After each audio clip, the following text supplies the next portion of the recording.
आज हम लोग इलेक्ट्रोकेमिस्ट्री में फिर से कुछ सेल्स के बारे में जानने वाले हैं। लास्ट दो क्लास में आपको कंसंट्रेशन सेल और फ्यूल सेल के बारे में बता दिया गया है। आज का हमारा नया टॉपिक है। आज हम लोग सेल को दो कैटेगरीज में बांटने वाले हैं, जिसमें कि आज हम एक पढ़ने वाले हैं, फिर नेक्स्ट डे हम लोग अगला पढ़ेंगे। आज हमारे सामने है प्राइमरी सेल और नेक्स्ट डे हम बताएंगे आपको सेकेंडरी सेल के बारे में। पहले तो इन दोनों के बीच में जो एक बेसिक डिफरेंस है वो आपको बता देते हैं कि प्राइमरी सेल उसको कहा जाता है जो चार्जेबल नहीं होता है, जो दोबारा चार्ज नहीं होगा। मतलब आप एक बार उसको यूज करो, वो खत्म हो गया, फिर आप उसको फेंक दो, उसे हम कहते हैं प्राइमरी सेल। और सेकेंडरी सेल इसका जस्ट अपोजिट है। जैसे कि हमारे घर में जो इन्वर्टर में जो बैटरीज होती है, they are said to be as secondary cell, क्योंकि वो वापस से चार्ज होते हैं जब लाइन आता है तो इलेक्ट्रिसिटी यूज करके वो चार्ज होते हैं और फिर जब लाइट चली जाती है तो वो इलेक्ट्रिसिटी प्रोवाइड करते हैं, तो उन्हें हम सेकेंडरी सेल बोलते हैं। आज का हमारा टॉपिक क्या है? Primary cell. और प्राइमरी सेल में हम आपको यहाँ दो टाइप के सेल्स के बारे में बताने वाले हैं।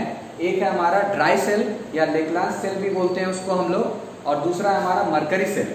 तो ये ड्राई सेल जैसे आप देखते हो ना, वो जिसको आप पेंसिल बैटरी बोलते हो, जो आपके रिमोट में लगा होता है, जो आपके वॉल क्लॉक्स में लगा होता है, जो पेंसिल बैटरी, उसे हम क्या कहते हैं? ड्राई सेल बोलते हैं। ओके। और जो मरकरी सेल है, इसका एग्जांपल आप ऐसे समझो, जो हियरिंग एड्स होते हैं, जो आप देखते हैं जिन्हें कम सुनाई देता है, वो अपने कान में लगाते हैं ना, वो उसमें जो बैटरी लगती है, या फिर आपके हैंड वॉच में जो बैटरी लगी होती है पीछे में, छोटी वाली बैटरी, वो कौन सा सेल होता है? हमारा मरकरी सेल। दोनों के वोल्ट में भी डिफरेंस है। बारी बारी से दोनों पे बात करते हैं।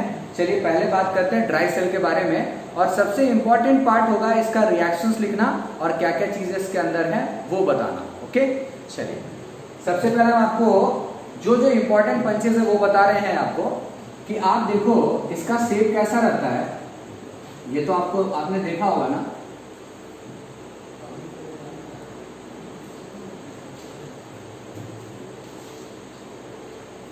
इस टाइप का सेल रहता है। इसमें यहां पर बीच में ग्रेफाइट का इलेक्ट्रोड, ये जो कंटेनर आप देख रहे हैं, ये किस चीज का कंटेनर है? ये जिंक का कंटेनर। किसका कंटेनर है? ये जिंक का कंटेनर। ओके। और ये जो आप यहां पर बीच में रॉड देख रहे हो, ये किसका रॉड है? ये ग्रेफाइट। किसका है? ये लिख दे रहा हूं, ग्रेफाइट। ठीक है। तो जिंक का कंटेनर है यहाँ पे, ये ग्रेफाइट का जो रॉड है यहाँ टच नहीं होता है। हाँ, अब आप अक्सर ये देखते होंगे कि जब बैटरी पुरानी हो जाती है, जब आप उसको फेंकने के लिए निकालते हो, तो थोड़ा सा डैमेज होता है बैटरी। डैमेज मतलब पहले वो एकदम हार्ड रहता है, राउंड शेप का रहता है, लेकिन फिर आप देखेंगे थोड़ा सा दब जाता है, आप दबाओगे तो हल्का सा। मतलब क्या है कि जिंक के कंटेनर का, जिसकी वो बैटरी बनी है, उसका क्या हो रहा है? ऑक्सीडेशन। समझ रहे हैं आप? जिंक के कंटेनर का क्या होगा? ऑक्सीडेशन। ऐसा लिखें यहाँ पे, इसको नीचे लिख देते हैं। क्यों? देखिए, क्योंकि यहां पर मान लो ना कि आप इंसुलेटिंग पेपर्स लगा होता है, आप देखते होंगे इंसुलेटिंग पेपर्स लगे होते हैं, यहां पर आप देखते हो ये कवर रहता है, लेकिन इसके नीचे का जो एरिया होता है ना, नीचे का एरिया वो ब्लैंक रहता है, वो खाली रहता है ना? नीचे का एरिया खाली रहता है और कैप ऊपर खाली रहता है। तो यहां पर हम इसको ऐसे लिख दे रहे हैं कि ये कैसा काम करने वाला है? एनोड का। कैसा काम करने वाला है? एनोड का, है ना?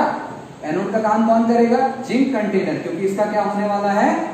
ऑक्सीडेशन। कैसे याद रखना है आपको कि बैटरी जब पुरानी हो जाती है तो थोड़ा सा है ना सॉफ्ट हो जाता है, इसलिए हम कह रहे हैं आप ऐसे याद रखें कि एनोड का काम कौन करता है? मेरा जिंक कंटेनर, उसका क्या होता है? ऑक्सीडेशन। ये कंटेनर किसका है? जिंक का है। ओके। अब आप देखो इसमें क्या क्या चीजें होंगी, जो जो इंपॉर्टेंट चीज है वो आपको याद कैसे रखना वो भी हम बताएंगे। ग्रेफाइट का जो रॉड है, ये यहाँ पे कैसा एक्ट करने वाला है मेरे लिए? कैथोड का। किसका? कैथोड का। और कैथोड पर क्या होता है हमारा? रिडक्शन। ठीक है। अब हमें ये जानना है कि इस बैटरी के अंदर क्या भरा रहता है, कि जब हम लोग उसको फोड़ते हैं, जब भी आपने तोड़ा होगा अगर कभी, तो आप देखेंगे ब्लैक ब्लैक उसके अंदर से निकलेगा, तो क्या रहता है वो भी आप जानिए। कि इस बैटरी में, इस ग्रेफाइट के रॉड के चारों तरफ जो है ना, कुछ दूर तक क्या रहता है? मैग्नीज ऑक्साइड, और इसके साथ में रहता है कार्बन का पाउडर। मैग्नीज ऑक्साइड के साथ क्या रहता है? Carbon powder. ओके। और बाकी के एरिया में यहाँ पर पेस्ट भरा रहता है, किसका पेस्ट रहता है ये? Paste of zinc chloride and NH4Cl ammonium chloride. तो आपको सबसे पहले यही जानना चाहिए कि ये जो सेल है हमारा, ये किस चीज का बना है? जिंक का कंटेनर है। जिंक का जो कंटेनर है उसका क्या होगा? ऑक्सीडेशन। तो वो कैसा एक्ट करेगा? एनोड की तरह काम करेगा, और जब इसका ऑक्सीडेशन होगा तभी तो ये सॉफ्ट हो जाएगा। साथ में आप देखेंगे कैथोड के लिए यहाँ कौन है हमारा? जो ग्रेफाइट का रॉड है, ये जो ग्रेफाइट रॉड है हमारा, जो बीच में लगा हुआ दिख रहा है आपको, ये नीचे से टच नहीं होना चाहिए। ये कैसा काम करेगा? कैथोड का। अब इसके अगल बगल कुछ दूर तक क्या भरा हुआ हमारा? मैग्नीज ऑक्साइड और कार्बन का पाउडर। ठीक है, तो ये और भी क्या चीजें इसके अंदर में है? Paste of zinc chloride and ammonium chloride. ये क्या क्या चीजें इसमें भरी हुई है वो आपको पहले याद रखना चाहिए। इसके बाद सबसे इंपॉर्टेंट चीज ये है कि इसके अंदर कैसा रिएक्शन होता है, कौन किसमें कन्वर्ट होता है। ये तो आप समझ पा रहे हैं कि जिंक के जो कंटेनर है उसका ऑक्सीडेशन होने वाला है, और रिडक्शन जो है वो मैग्नीज का होने वाला है, जो ग्रेफाइट के रॉड के चारों तरफ भरा हुआ है। आपको दिखाते हैं अभी। आप पहले इसको ऐसे याद रखें, सिंपली आप कैसे याद रखें। देखो सिंपली कैसे याद करना कि एनोड पर ऑक्सीडेशन होगा, रिएक्शंस लिख के दिखाएंगे, लेकिन पहले सिंपली क्या याद रखते हैं? ऑक्सीडेशन किसका होगा? जिंक का। तो जिंक किसमें कन्वर्ट होगा? जिंक से ये बनेगा जिंक आयन। ओके, और दूसरी तरफ अगर हम बात करें कैथोड की, तो कैथोड पर क्या होता है हमारा? रिडक्शन। और रिडक्शन किसका होना है? MnO2 का। किसका? MnO2 का। और ये कन्वर्ट किसमें होगा? ये चेंज किसमें होगा? ये चेंज होगा MnOHO में। किसमें चेंज होगा ये? थोड़ा सा इसको इधर कर देते हैं। MnO2 से चेंज किसमें होगा? MnOHO। जिंक पर आप देखिए चार्ज बढ़ गया, 0 से +2 हो रहा है, इसका ऑक्सीडेशन हुआ। यहां पर मैग्नीज का कितना चार्ज है? +4। कैसे? एक ऑक्साइड पर 2 नेगेटिव चार्ज होगा, तो 2 ऑक्सीजन है, मतलब 2 ऑक्साइड पे 4 नेगेटिव चार्ज। तो बैलेंस करने के लिए इस मैग्नीज पर कितना है? +4 चार्ज है। ठीक है ना, ऑक्साइड पर कितने चार्ज होते हैं? -2, तो इस पर +4 चार्ज है। और यहाँ पर आप देखें हाइड्रोक्साइड आयन है, हाइड्रोक्साइड में 1 नेगेटिव चार्ज होता है और ऑक्साइड में 2 नेगेटिव चार्ज होते हैं। तो -1 और -2 -3 हो गया। तो इस मैग्नीज पर कैसा चार्ज है? बैलेंस करने के लिए +3।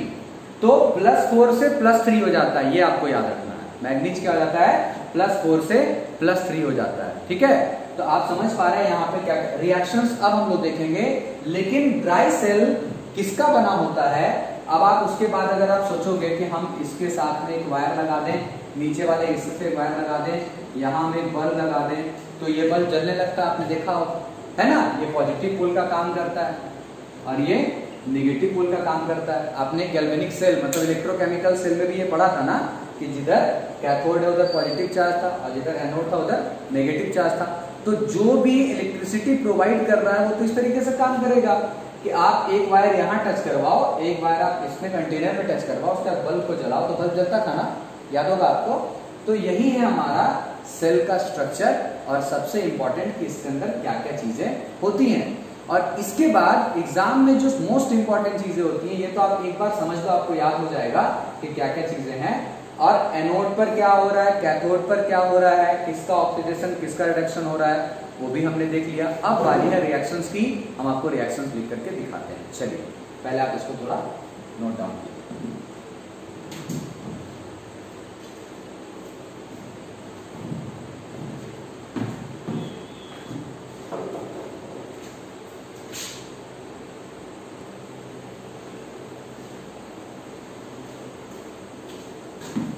आई होप कि मैंने आपको पहले पिक्चर समझा दिया है, फिर भी यहाँ पे एक छोटा सा पिक्चर वापस से ड्रॉ कर दिया ताकि एक बार ये भी। अब रिएक्शंस की बारी है ना, सबसे इंपॉर्टेंट पार्ट है।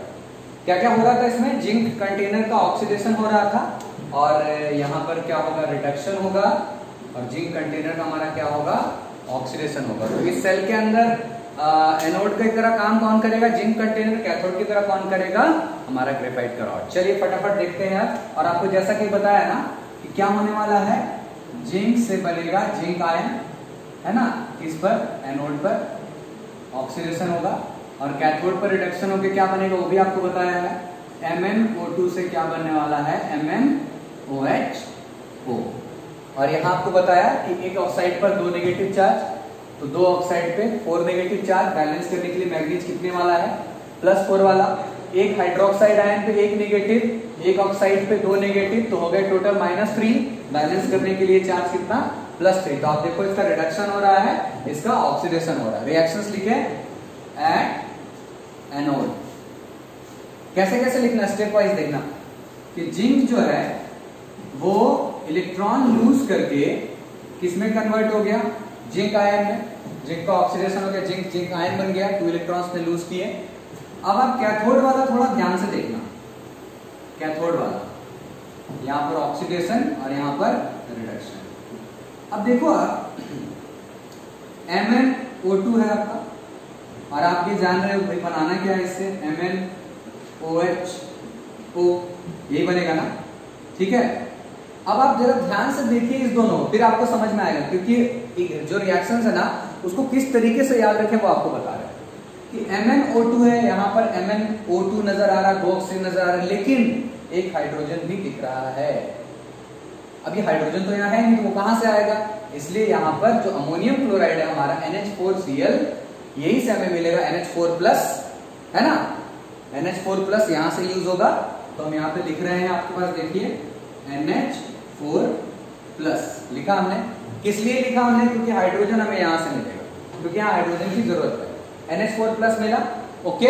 अब आप देखिएगा ध्यान से, चलिए एक हाइड्रोजन तो यहां पर आ गया, ठीक है ना, एक हाइड्रोजन यहां पर आ गया, ओके। अब आप देखो चार्ज की बात करोगे तो यहां +4 था, यहां +3 है, मतलब +4 से +3 होने के लिए एक इलेक्ट्रॉन इसने लिया होगा, एक इलेक्ट्रॉन भी इसको दे देते हैं, ये इलेक्ट्रॉन भी हमने दे दिया, मतलब सारे रिक्वायरमेंट्स हमने पूरे किए बारी बारी से। कैसे, तो MnO2 से बनेगा MnOHO, ये तो आपने देखा है बहुत जगह बुक में, ये भी देखोगे कि Mn2O3 बना, साथ में वाटर बना, लेकिन दोनों कंबाइन होकर फिर यही बनेगा, ओके। इसलिए डायरेक्ट इसी को याद रखो। तो हाइड्रोजन रिक्वायर्ड था, इसलिए हमने NH4Cl के प्लेस से NH4+ ले लिया यहाँ पर, तो एक हाइड्रोजन तो हमने वहां पर शिफ्ट कर दिया है। अब बारी क्या थी, चार्ज को बैलेंस करने की, तो यहाँ +4 था, आपको दिखाया यहाँ पे अभी, यहाँ +4 है, यहाँ +3 है, तो एक इलेक्ट्रॉन भी देना पड़ेगा ताकि ये +4 से +3 बन जाए। अब आप देखो क्या बच रहा है, बैलेंस करो, यहाँ पर NH3 बच रहा है, ये पॉजिटिव चार्ज इस नेगेटिव चार्ज से मिला, न्यूट्रल भी हो गया, एक पॉजिटिव एक नेगेटिव खत्म, बच रहा है NH3, तो आप यहाँ क्या लिख दो, NH3। पूरा बैलेंस है, पूरा बैलेंस है, समझ पा रहे हैं आप इसको, बारी बारी से मैंने बताया। अब आप देखो कि आपको पता होगा ना कि रिएक्शन तो पूरा बैलेंस तभी होगा, यहाँ 2 इलेक्ट्रॉन्स है और यहाँ 1 इलेक्ट्रॉन है, तो जितना वहां से निकलेगा वो यहाँ देना पड़ेगा, इसलिए इस रिएक्शन को किससे मल्टीप्लाई करना पड़ेगा, 2 से। तो हमने 2 यहाँ भी लगा दिया, 2 यहाँ भी लगा दिया, 2 इधर भी, 2 इधर भी और 2 इधर भी।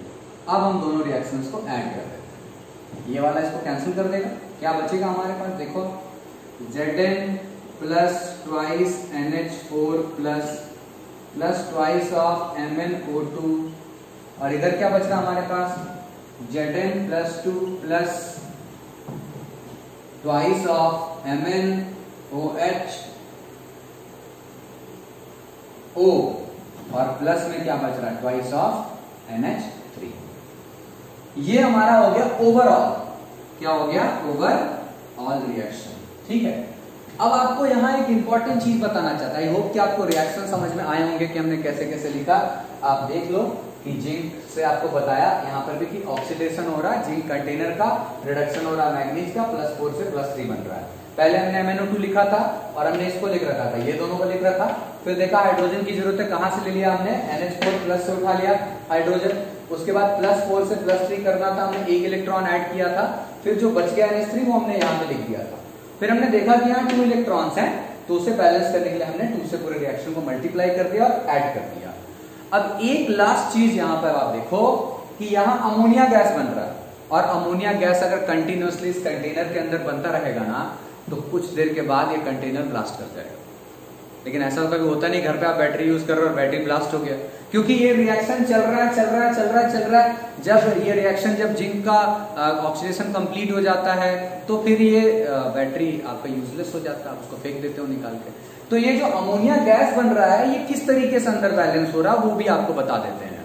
कि ये जो जिंक का आयन है ना, ये जिंक का आयन और ये अमोनिया, ये दोनों मिल करके एक कोऑर्डिनेशन कंपाउंड Zn, ऐसा करते हैं थोड़ा सा साफ करना चाहिए, ZnNH3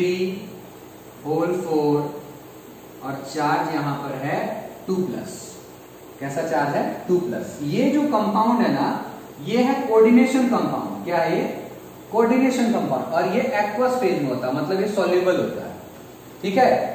और जिसमें NH3 जो अमोनिया है हमारा, वो किसका काम कर रहा है? लिगेंड का। आपको ये चैप्टर पढ़ना है क्लास 12 में, कोऑर्डिनेशन कंपाउंड, आप उसको पढ़ोगे डिटेल में। फिलहाल अभी आपको इतना जानना है कि ब्लास्ट क्यों नहीं करता है, क्योंकि जो जिंक आयन है वो इस अमोनिया के साथ कंबाइन हो जाता है। अमोनिया अपने इलेक्ट्रॉन पेयर इसको डोनेट करता है, और डोनेट करके दोनों मिलके एक कोऑर्डिनेशन कंपाउंड बना लेते हैं जो कि सॉल्युबल होता है, इसलिए हमारी बैटरी ब्लास्ट नहीं करती है। तो आई होप आपको ड्राई सेल या लेग्रांज सेल, जो भी आप बोलो इसको, मैंने दोनों नाम यहाँ लिख रखे हैं, लेग्रांज भी और ड्राई भी। आई होप कि आपको दोनों समझ में आ गया होगा। हमने ड्राई सेल पे पूरा डिस्कशन कर दिया, आप इसको लिखिए और हम लोग चलते हैं मरकरी सेल की तरफ। ओके, नोट कीजिए।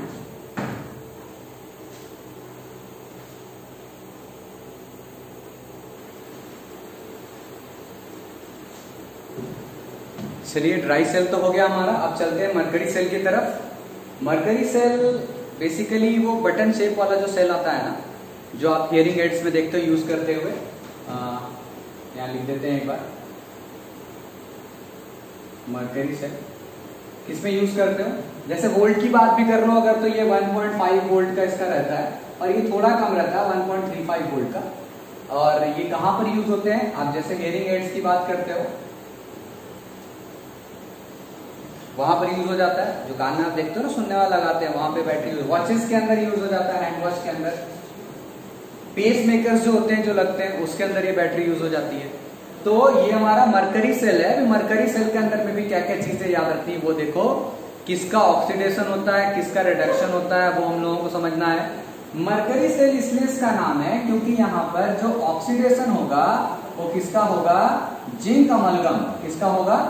जिंक अमलगम का, ठीक है, समझ में आ रही बात। और यहाँ जो रिडक्शन होने वाला है वो किसका होने वाला हमारा?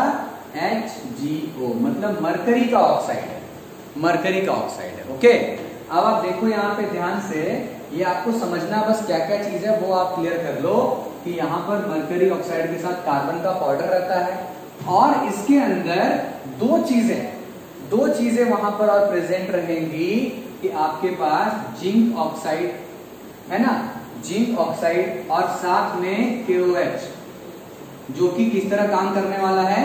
इलेक्ट्रोलाइट की तरह काम करने वाला है। किसकी तरह? इलेक्ट्रोलाइट की तरह। तो क्या क्या चीजें यहां पर हो गई कि ऑक्सीडेशन किसका होने वाला है? जिंक अमलगम का।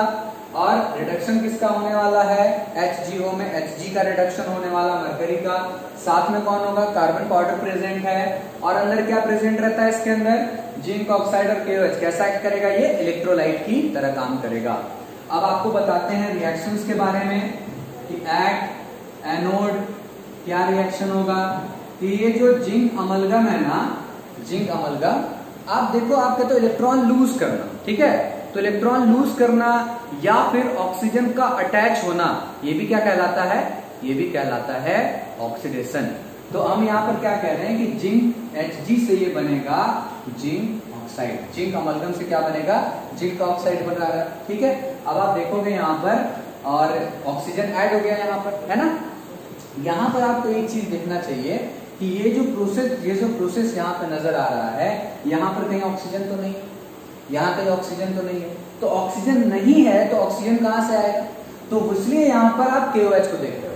तो यहाँ पर जो OH है ना, OH माइनस, KOH का OH माइनस जो है वो हमने ले लिया। देखो कैसे कैसे याद रखना वो आपको बता रहे हैं। जिंक अमलगम है, हाइड्रोक्साइड आयन क्यों लगाया? क्योंकि हमें ये पता चला कि जिंक से जिंक ऑक्साइड बना, ऑक्सीडेशन हो गया इसका। तो आप देखो यहाँ पर H आ गया ना हमारे पास, तो सॉरी O आ गया ना हमारे पास, O आ गया, O हमने लगाया।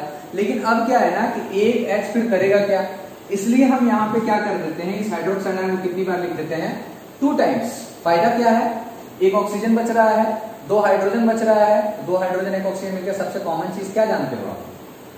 वाटर, ठीक है।